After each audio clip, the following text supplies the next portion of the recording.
Boker Tov. Today's daf is daf Chof Tes in Yebmot, as we learned for Shlomo and Rachel, for Yosef Azriel ben Chaim Michal, and for Elazar ben Reuma. Says the Mishnah, Shlosh Achen, three brothers. Again, Reuben, Shimon, and Levi. Reuben and Shimon are married to two sisters, Leah and Rachel, as we've said before. Nesum Shtechas, they're married. Two of the brothers, Shlosh Achen Shnaim, Nesum Shtechas. Reuben and Shimon are married to Leah and Rachel, respectively. Ve'echad Mufna. Levi is single. He's not married. One of the Reuben died. So how many almanas are there right now? Just Leah, right? Just Leah. Now, obviously, Shimon can't marry Leah because he's married to Rachel. However, Levi is single. He can marry her. But what he did was, he did Maimer. Maimer is a Kedushin Rabbanan.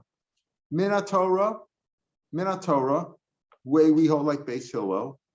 All there is Yibum, and that means consummating the marriage, and that does it.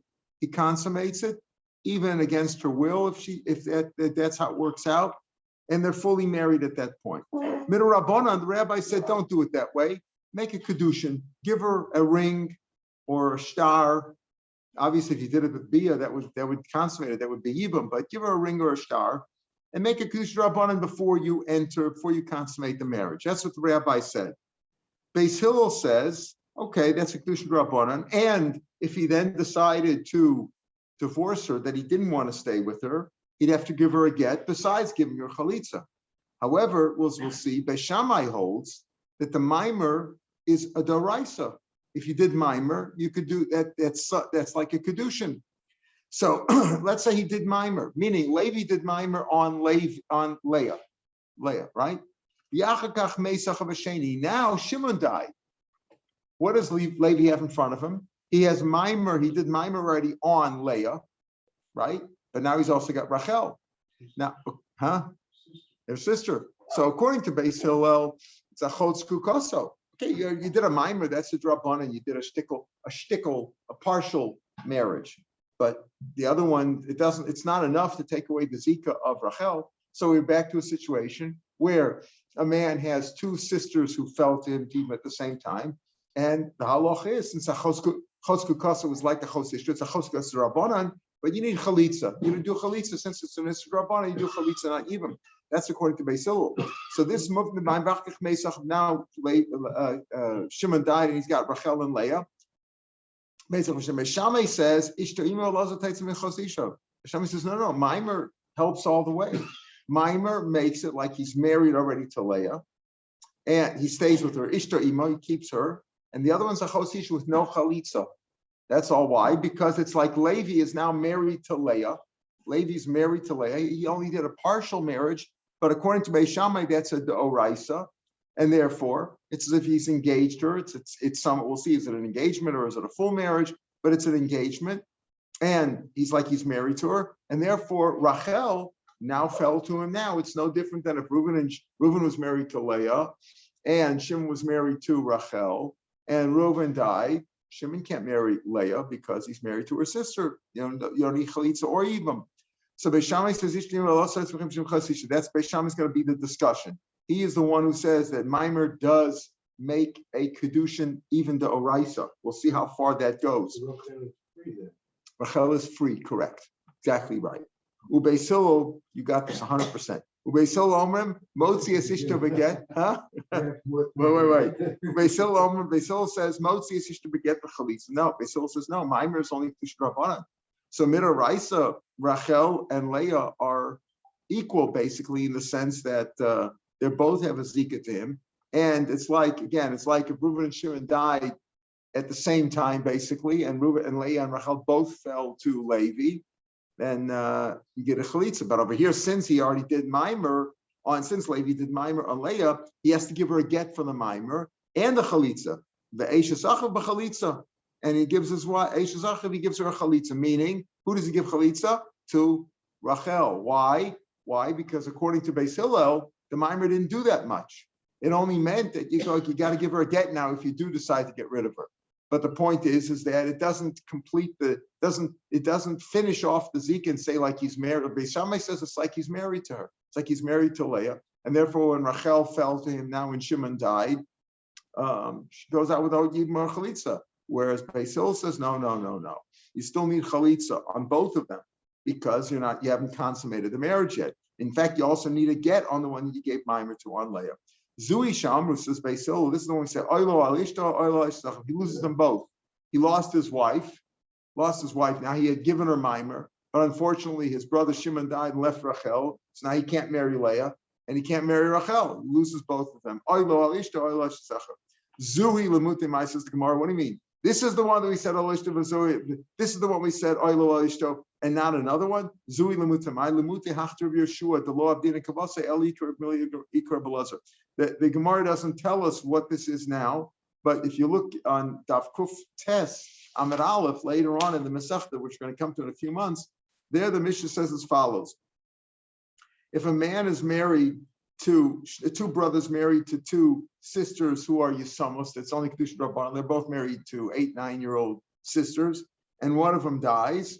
So the other one is a Chosisha. In other words, he could stay with this one. It's only Kedusha Rabbanan anyway. There's no real Zika D'Oraisa anyway. Stay with this one. But let's say two brothers, Reuben and Shimon, are married to two sisters. One's married, one is a 20-year-old sister, and one's an 8-year-old sister, where it's only Kedusha Rabbanan. The father didn't marry her off. The brothers married her off, or the mother married her. The father's out of the picture. So what happens now? Reuben and Shimon, two brothers. One's married legitimately Torah, D'Oraisa, 20-year-old, and one's married only Kedusha Rabbanan. So the Mishnah says over there, let's say Shimon's married to the Kana, to the 8-year-old, and he dies. So no problem. No problem there. The little one is done, right? She's a Chosishto. Let's say the older one, Reuben dies, and he had a legitimate marriage D'Oraisa to Leah. Leah was 20 years old. Now Shimon's married to the 8-year-old sister, but that's not really a marriage D'Oraisa. What do you do there? Three-way machlokas. Rav Lezer says, we teach the little one, the 8-year-old, to do mian, which she can do, and then that takes away from she does mian, which annuls the wedding, uproots it totally, so they were never married. And then he marries and then Shimon marries Leah, right? Muil says no. If she does mian, she does. If she doesn't, wait till she's 12 years old, wait a few years. Then he continues with the marriage, and then Leah will be Achos Ishto, and he won't marry her, right? Because he'll stay married to Rachel. Two ways, right? Rav Yeshua says no. He's stuck. He can't stay married to the 8-year-old because he's got a 20-year-old, which is a Zika D'Oraisa, right? She's supposed to consummate that. And on the other hand, he can't marry the other one because he's married to her sister. Therefore, he's to get rid of him. Oilo al Ishto, oilo al Eishes Achiv. Motzi asishto beget evesh zachar b'chalitza. He gives the 8-year-old a get, and he gives his wife, the Leah, a chalitza. Now that's what the Yeshua says there. So our Gemara says this is the one when our Mishnah says Zuisham. This is the one we say oilo ishto if he loses both of them. In our case, in our Mishnah, where Levi did Maimer on Leah, the widow of Reuven, and then Rachel became available to him. So he's got to get rid of both of them. So he said that's the case where he loses both, but not the case of the 20-year-old and the 8-year-old sisters married to Reuven and Shimon. Not there. There you don't say that, but rather we say either do mian, either do like Ramliel says, we teach the little one to do, Melissa says we teach the little one to do mian, or Ramliel says if she does mian, fine. If she doesn't, if she stays married to him, wait till she's 12 years old, and then the marriage is a marriage D'Oraisa if she doesn't walk away from it. And then the other one goes out because it's a chosishto. So that's what the Gemara says here. Zui lemutemai lemute hafter Yeshua. That the case of Yeshua later on with the 20-year-old and the 8-year-old, that's not a case of that he loses both of them. The law of Dinah, we don't like Yeshua el ikar muli el ikar belezer. Either you do mian, or either you teach the little one to do mian, or you wait till she's 12 years old. Okay, that's as far as the lashon of the Mishnah Zui Shamru. That's it. Now we're going to analyze Beis Shammai. We said Beis Shammai says that Maimer does something. The Mefarshim Rishonim say that Maimer does something according to Beis Hillel, it's totally drabanan. It's a kedusha drabanan. So it doesn't do anything minator. Yes, you need a get. It's a kedusha drabanan. You give a get drabanan, but it doesn't do anything in the sense that he's totally married to her, and therefore when Rachel falls to him when Shimon subsequently died, Rachel falls to him that it's a chos ishto, and she goes out with it's a chos ishto, and he doesn't have to do anything to her. Like Beis Shammai says, no. Beis Hillel says there's still a zika for both, and therefore it's like Reuben and Shimon both died simultaneously, and he can't marry. He doesn't have to marry the one. Give them both a chalitza, like the first Mishnah in the parak back on Chafov. So Amar Blazer, lo tamet. So but Beis Shammai says no. It's a doraisa. Why? Because the pasuk says Yivamu Yavo Aleha. That's the biyah.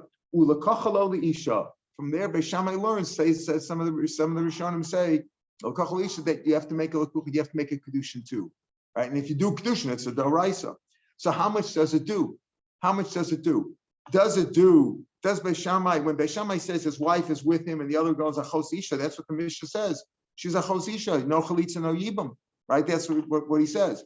Would it also be enough that he wouldn't need a chalitza on the first one? What happened again? Reuven died, right? Reuven, the same cases. Reuven and Shimon married to Leah and Rachel, two sisters, right? Two brothers married two sisters. Reuven dies, leaves Leah. Levi, the single brother, does mimer on her, right? Now Beis Shammai says if he did mimer on Leah, that's it. If Rachel falls to him now, she goes out with no chalitza. It's a chos ishto. What is mimer so much a kinyan according to Beis Shammai, not according to Beis Hillel, but according to Beis Shammai, which is mimers are like a daraisa, is it so much that if he divorced her now, she wouldn't need chalitza? Beis Hillel says after mimer you need get and chalitza if you didn't consummate the marriage. Would Beis Shammai go so far as to say you don't even need chalitza anymore? They're married. That's it. That's a shaila in Beis Shammai. What did Beis Shammai say? Does Beis Shammai say it's a kinyan gomer? That's it. He's married to her. He's married. Yeah, it's like an arusa. You're married to her. If in Torah, if a guy walks over and gives her a girl a ring and they fall in love, he gives her a ring and he does erusin. He didn't do nisuin. You need a get, Torah, and that's it. So the same thing, would it be like that? That's a kinyan gomer or not? It's only a partial. So here we're going to get into this machlokas. Amar Rabbi Elazar. This is Rabbi Elazar, the Amor. Amar Rabbi Elazar. Lo teimah ma'amel Beis Shammai kona kinyan gomer. Don't think that it's a full kinyan, complete kinyan. The boy la puki cycle of get. It's enough for the get without a chalitza. If he wants to get rid of her now, he has to give her just a get and not chalitza. No. It is a doraisa, and it does accomplish enough in our Mishnah. We see that when Rachel falls to him, no chalitza, not even there. But if after mimer he changes his mind and wants to divorce her, is it enough just to give her a get because they're like fully married already? Which is the case when you form a regular yibam, right? If a regular yibam, Reuben dies, left an almana, and she performed, and one of the brothers did yibam to her, and now he changes his mind, just gives her a get, doesn't need chalitza. Chalitza is only if you didn't do a get.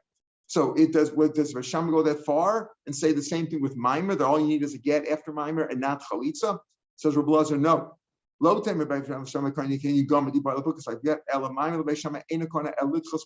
it does is it rejects the co-wife, the rival, the other wife. If there's another wife there, the tzara. In this case, who was the tzara? Rachel, who fell afterwards from Shimon when Shimon died. All it does is it pushes her away, like we saw in our Mishnah. Bilvad, that's all it does. In other words, Rachel doesn't need even more chalitza. She doesn't even need chalitza. But it's not a complete kinyan, even according to Beis Shammai, that after mimer you still need chalitza if you didn't consummate the marriage. You see this in the first Mishnah in the parak also. What did the first Mishnah say? Reuben and Shimon, 4 brothers. Reuben and Shimon die and left them to Levi and Yehuda. What do? You did chalitza on both, right? What happens if you marry them anyway? Yehuda and Levi married the 2 of them anyway. Beis Hillel says you got to divorce them. You went against the law. Beis Shammai says yikaimu. Avanan tanina. Last line of the page. Beis Shammai yikaimu. You can keep them. Yikaimu in the chachilo. If you're married already, okay, you can keep them. But the chachilo, you can't marry them. Why not? Why can't you do this? If you say the Kohen Mimer is of complete kinyan, even without consummating the marriage to kinyan gomer, say yasamam yikim, say yasamam. Let each of them, Yehuda and Levi over there, right? Reuben and Shimon died, left Leah and Rachel. What's wrong with doing Mimer? Mimer, you're not consummating anything. If Mimer is a complete kinyan, let Levi do Mimer on one, let Yehuda do Mimer on the other one. If it really be a complete kinyan, and that's it, because that's legitimate. Rashi says, yes, Maimer v'ikno, so can you gomer lios ishto, dayin isra, there's always to do Maimer. There's an isra maybe to consummate with one woman when she's a chotz kukaso, when they both felt them. But Maimer, you didn't consummate anything. And if it's Konik Gomer, so that's a good solution to the problem. Why do you say over here that you can't? Bidi Evid, Beis Shammai says, okay, keep them. What do you mean? Even Lachachila do Maimer on each, and then you'll solve the problem. B'yikim Zeh Yemais V'yikna. Two brothers and two sisters. You give Maimer to both of them, you wind up with two brothers. No, so Levi does Maimer to one, and Yehuda does the other one. Two brothers married to two sisters again, just like it was originally.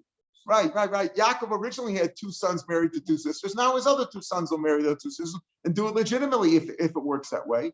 Elamai. So Elamai, in other words, and it doesn't do that. We don't say so on Bidi Evid, they can stay married to him, but the Chachil, you don't do that. If Maimer would be a complete Kenyan, and you wouldn't need any more than that, all you need is Maimer, and then afterwards they're like fully married. It's the equivalent of being fully married. So that's a legitimate way to get around the problem.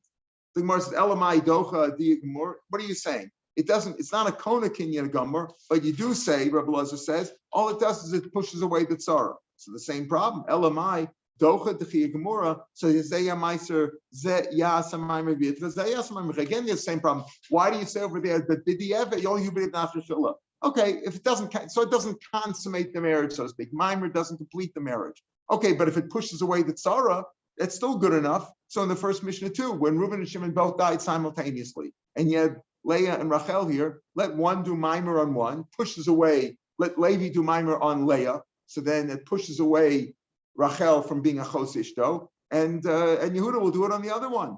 Elamai docha d'chi gemora zayas Maimer yitziv zayas mirche, and you don't say that.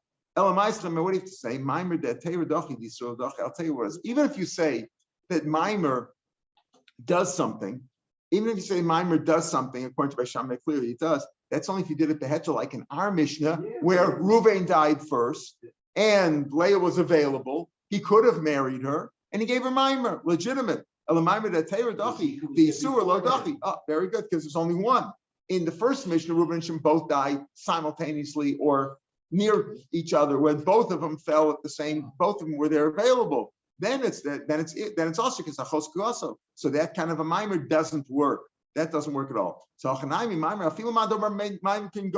if you say that Maimer, not Rab Lezer, even if you say Maimer Koni Ken Gomer, that all you need afterwards is a get and not a chalitza. Even if you go that far, that's only Maimer da Teir Koni, when you're allowed to do Maimer. But a Maimer de Isur lo Koni, meaning it if it's a achos kuaso, if both girls are in front of you right now, both sisters are in front of you right now, you can't marry either one of them. That's not Maimer day. You're not allowed to do Maimer on either one of them. So therefore, it's no proof from that, but Rav Lezer still maintains his point. Rav Lezer says, Beis Shammai says that Maimer is Kona in our Mishnah, and when Rachel fell to him subsequently, she doesn't need even more chalitza, not like we hold. But that's what Beis Shammai says. It doesn't mean that Levi, who performed Maimer on Levi on Leah, would only need a get now if he subsequently divorced her. You still need chalitza. It's not a Kona Kinyan Gomer, but it pushes it away. You can't prove anything from the first Mishnah, because over there in the first Mishnah, even if you did Maimer there, it wouldn't be legitimate. Rav Meir learns Rabbi Elazar's words a little bit differently. Not that he says, don't lo tema Maimer Kinyan Gomer, Ella, Rabbi Elazar lo tema Maimer B'Shamai docha dichei gemura. Like we said, don't they? It pushes her the other way around. It's a rasa chalitza, not mila boy, and the tzara doesn't need chalitza. Ella doch or mashayir. Even according to Beis Shammai, the tzara would need chalitza. Maimer, if you did Maimer on one, the tzara would still need chalitza. What about our Mishnah? We'll get that in a second. Amar Ravin. So first, Ravin says afananam tenina, and he brings a proof again from their first mission in the parak. Veshamir mikaimu. Oh, only if you married them in the cases where Reuben, Shimon, Levi, and Yehuda.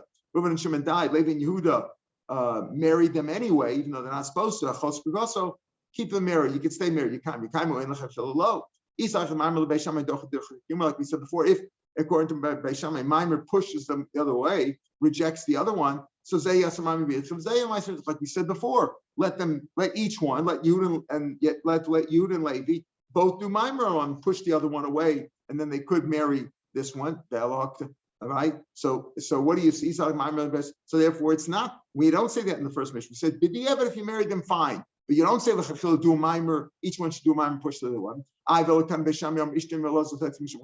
just said that according to Beis Shammai, Mimer does not push away the tzara entirely, but she needs chalitza. And our mission, we said you don't need chalitza. In our mission, we said, what do? Beis Shammai says, if Levi performed Mimer on Leah, and then Rachel fell to him, she goes away entirely free with no chalitza. The answer is that Yavama, the chazi l'kulu, chaz mitzasa. A Yavama that you could have married or given chalitza, when everything is possible, like in our Mishnah, where what happened, Reuben died first, and not Shimon. Shimon's still alive, and there's only Leah in front of us. She could have chalitza. When a mimer like that, Yibam the chazi l'kulu chaz mitzasa. If you could do anything, even more chalitza, so you could do also mimer. Yibam the lo chazi l'kulu lo chaz mitzasa. Yibam that's not roy. Why? Because it's a chos kukaso. Then it's not roy for mimer either. Rashi says it could very well be that mimer does push it away entirely, like the son of Yusuf. That's what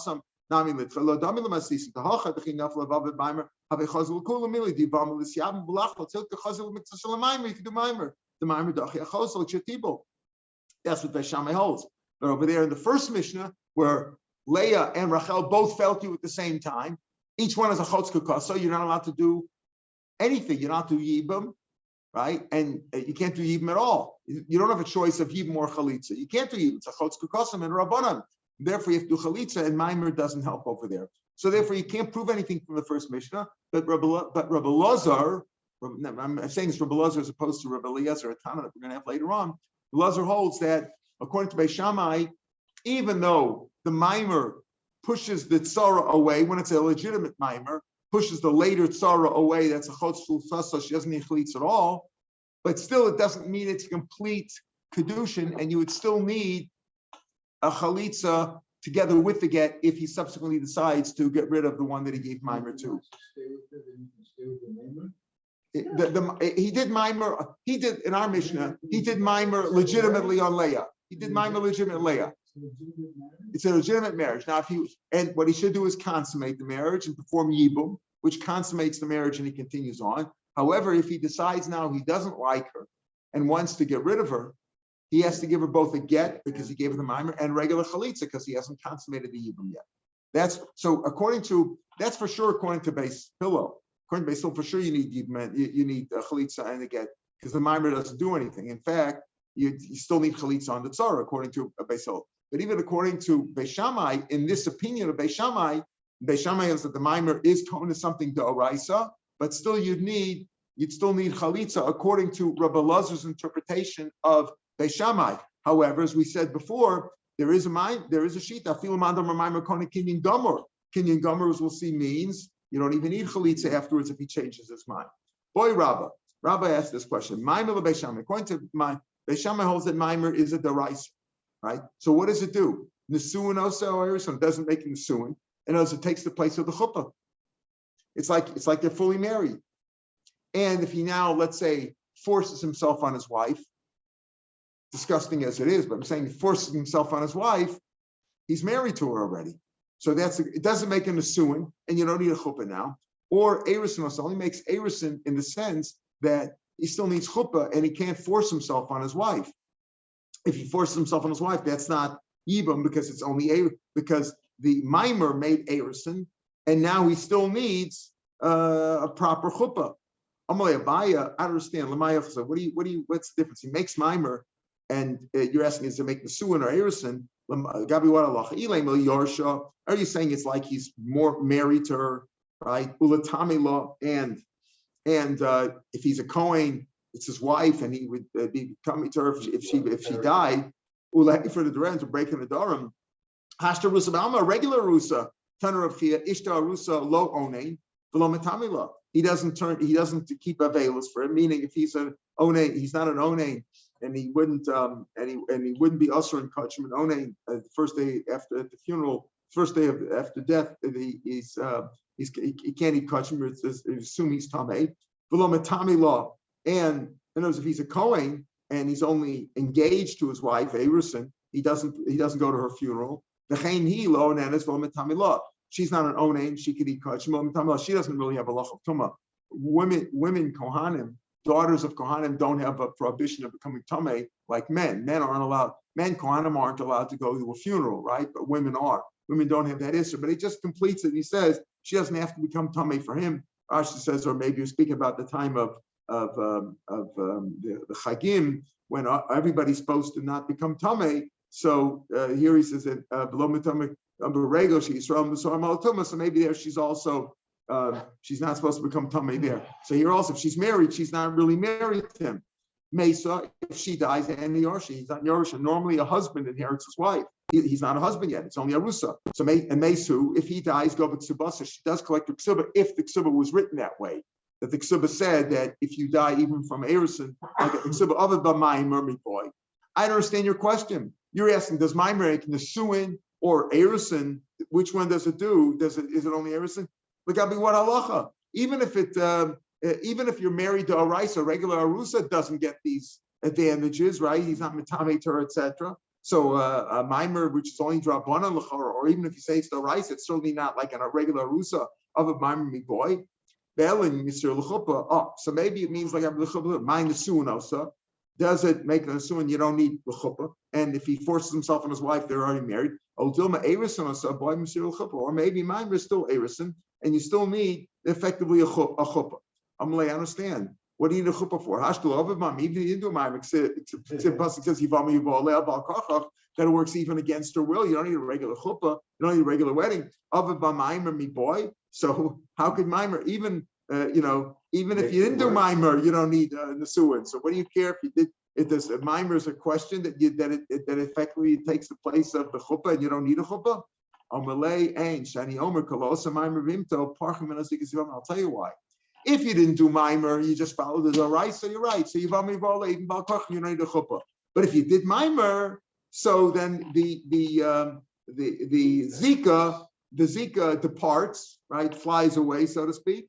And now the chalala zika erison. Now you have a regular erison. Now it makes like an erison, which is like an erison in the Torah, which says that yes, you're married to her in the sense that you need to get, but you're not fully married to her. If you're a Kohen, you wouldn't become tummy for her. You can't force yourself on her. You still have to go through a chuppah. If you force yourself on her, that doesn't make an nesuin. You can't say, well, we already have engaged. I gave you a ring, and he forces himself on her, and therefore it's a marriage. No, you still need a chuppah. So maybe that's what it does here. That's the question. According to Beis Shammai, what does mimer do? Is it like erison, or is it like nesuin? And it's like, if it's like nesuin in the sense that you don't need a chuppah now. Of course, you'd still say that it doesn't. He wouldn't be tamei to her. A regular erison in the Torah wouldn't make himself, wouldn't require him to become tamei, and they wouldn't become an onaim for one another. They're not fully married, and he wouldn't inherit her. He wouldn't inherit her. So certainly over here he wouldn't. But that's the question. But does it do this? Maybe if he did mimer, she becomes like a regular arusa now, and he needs a chuppah. So what's the halacha? Tashma, we're at the first of the wide lines. Tashma, shemerasi avam, a woman. Shemerasi avam is a woman whose husband died with no children, and she's awaiting yibum. Whether there's two brothers, or there's one brother, Reuben died, left the wife Leah, and he left two single brothers, Shimon and Levi.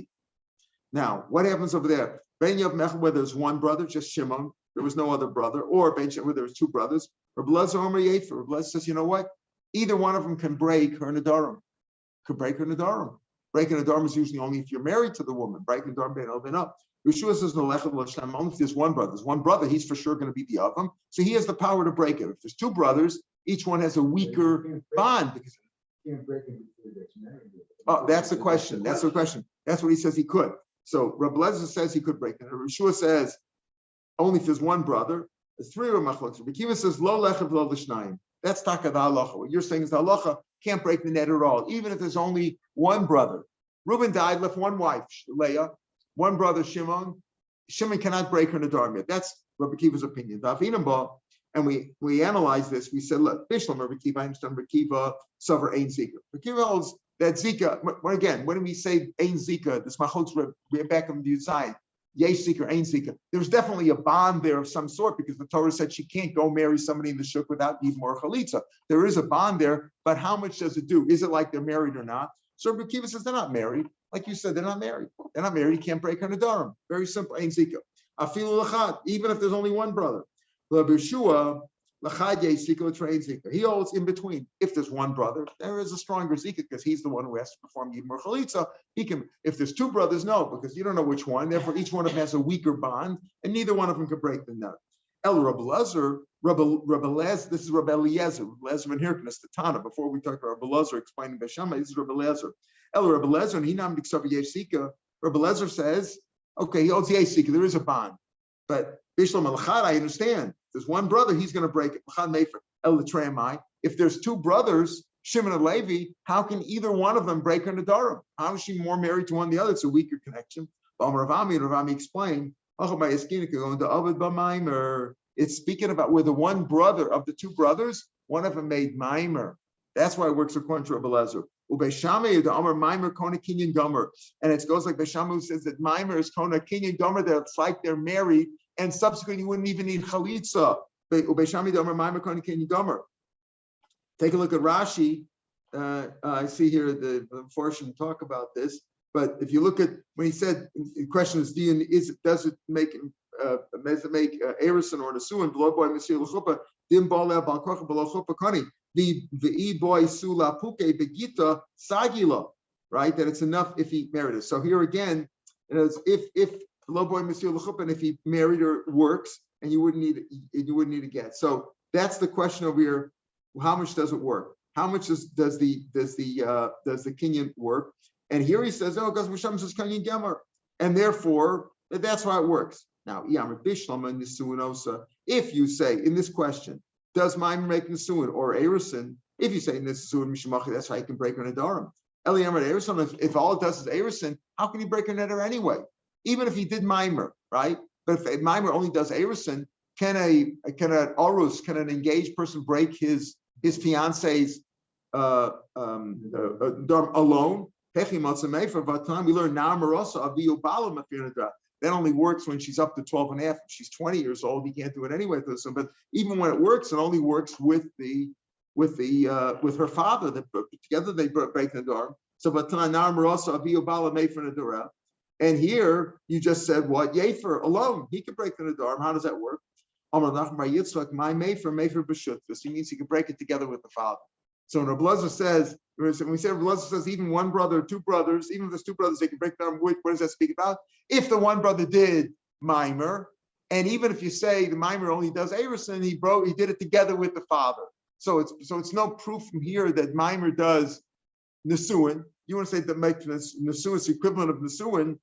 Why? Because you don't need any more. It's assumed because he could break the drum. Proof is because he can break the nether. No, he really makes Erison. And what does he mean, Erison? And he breaks it together with the father. That's how it works, which is a dochek because it doesn't say Yefeiru. They will break it together. Just he can break it. Oh, it means B'shutas with the father. Okay, that's one way to learn. But in any case, you can't prove whether it does Erison or Nesuin. You wanted to prove that it does Nesuin, doesn't prove Nesuin. Maybe it does Erison together with the father. According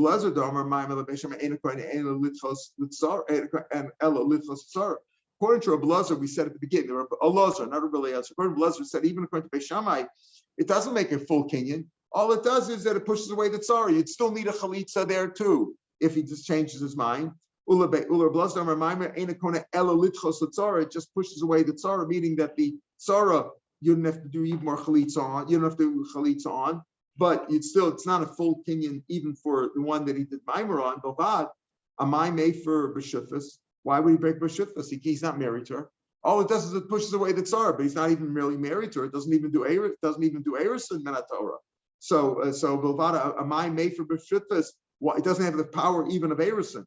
It according to Beis Shammai, it is a deraisa because otherwise, how would it push away the sister? But why can he break B'shufas?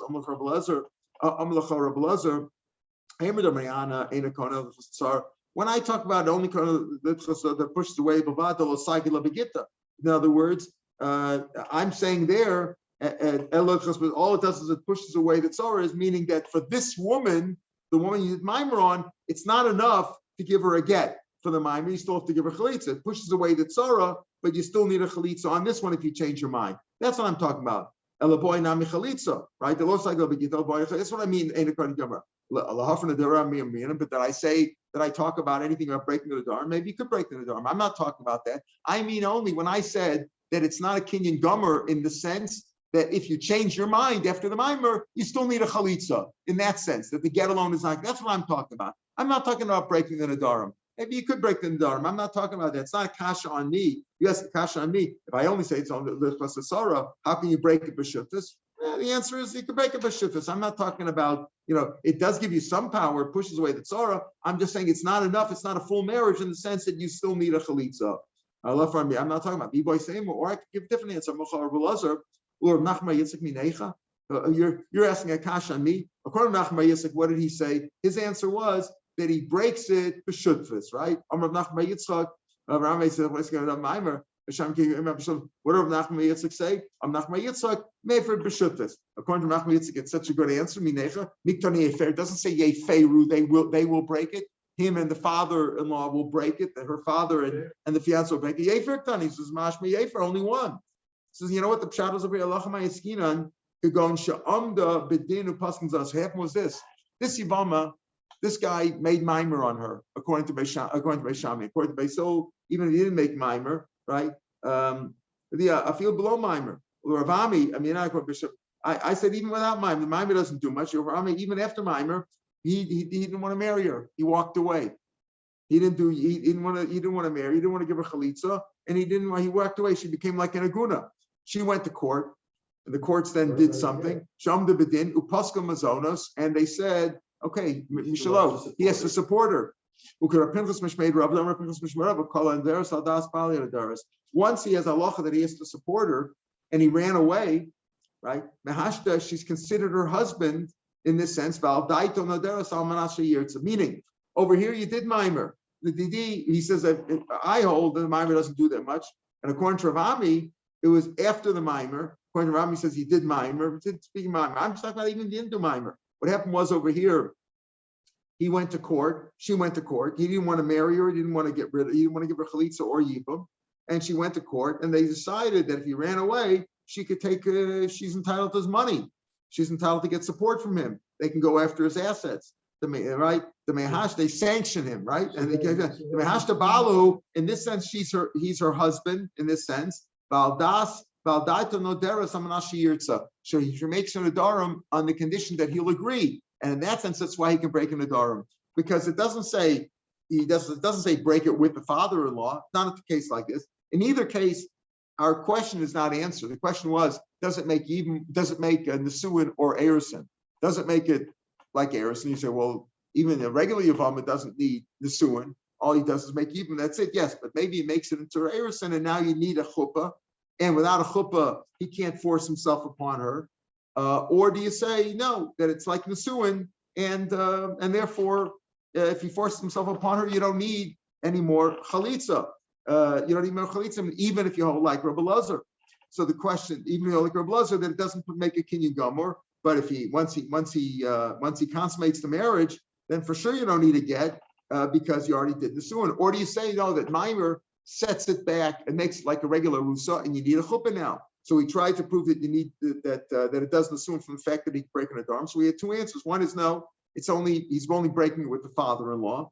The other answer, according to Rabbi Lazar, who says that it doesn't make a complete kinyan, maybe it does. Maybe you could still break the darm with the father, or you could say that no, he's not breaking the darm with the father. But here he has the power to break the darm because she is being supported by his assets. And once the court decides that she's being supported by his assets, she's making her nadarim based on his wishes, so to speak. It's like if I make an eder based on your agreement. So if you agree to it, it's an eder. It's like a condition. She's making only nadarim based on it, and that's why he can break her nadarim. All right, we'll pick him here tomorrow, Mitzvah Shem. Have a good day. So the yibum takes effect as soon as he dies. No, the yibum doesn't affect. She's the shomer yavam as soon as he dies. The whole system starts